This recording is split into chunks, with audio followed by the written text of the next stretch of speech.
de la guerra contra el narcotráfico que emprendió el expresidente Felipe Calderón en 2006, los niños y las niñas mexicanas no quedaron a salvo. A ellos la violencia también los engulló.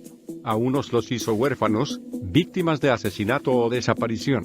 A otros el crimen los reclutó como halcones, vigilantes a sueldo, y distribuidores de droga al menudeo, a cambio a veces de algún juguete, una bicicleta o un pago miserable. Incluso hubo alguno que recibió de los criminales entrenamiento y armas para matar. Como el caso muy conocido en México de El Ponchis, un adolescente que tenía 14 años cuando lo aprehendieron por posesión de armas de fuego exclusivas del ejército y participación en secuestros, torturas y homicidios. Por ellos, aquel muchacho recibió una sanción de 3 años en un centro de tratamiento de menores de Morelos, a donde llegó sin saber leer. El suyo es el ejemplo más extremo y mejor documentado de lo que el crimen y la violencia han hecho en la vida de los niños y las niñas mexicanos, cuyas historias se pierden en las abundantes cifras de víctimas muertos, desaparecidos, desplazados que ha dejado la violencia y la política de seguridad de 2 gobiernos en México. Entre los números aparecen a veces sus voces. Historias de niños que juegan a ser narcos o sicarios, los que marchan con sus familias en las caravanas de víctimas de desaparición y asesinato, los que sobreviven en la orfandad porque perdieron a un padre o una madre, o aquellos que murieron en medio de un enfrentamiento o por el error de un mal cálculo oficial en un ataque.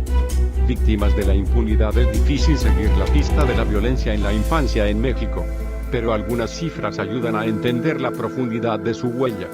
De acuerdo con la Red por los Derechos de la Infancia en México, REDIM, de 2006 a 2017 sumaron 11.000 los niños, niñas y adolescentes asesinados y 6.800 los desaparecidos en el contexto de la lucha contra el crimen organizado.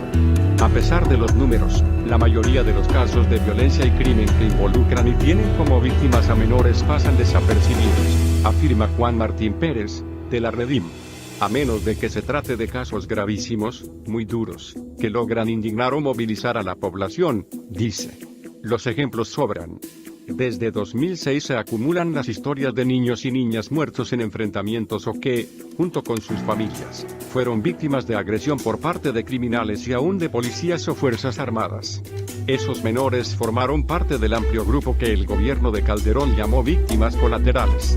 La mayoría de esos casos ha quedado en la impunidad, como lo evidencian las cifras de la REDIM, que cita al Instituto Nacional de Estadística y Geografía, INEGI.